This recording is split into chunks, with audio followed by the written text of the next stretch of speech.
Okay, everybody. Everybody asked me, how did I clean the speakers on my iPhone? Now, it's not as technologically advanced as you might think, but it's simple. Take a Q-tip, wet it down,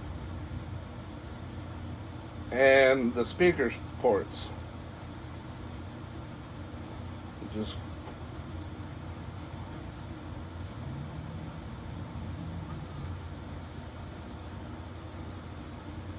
Now, I previously cleaned that out prior to make sure it's still dirty, but there's still dirt in there. Now we're going to clean the other side.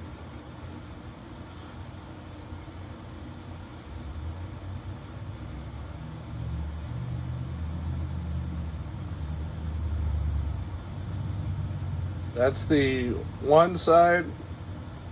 Here's the other. Now let's dry it out.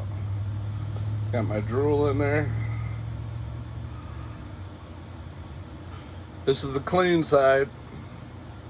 Now it's dirty, which shows you how much gunk builds up in your phone. So I suggest cleaning your camera lens and the camera lens up front, and just take a spray cleaner that's for lenses, not any regular cleaner, and that should do it.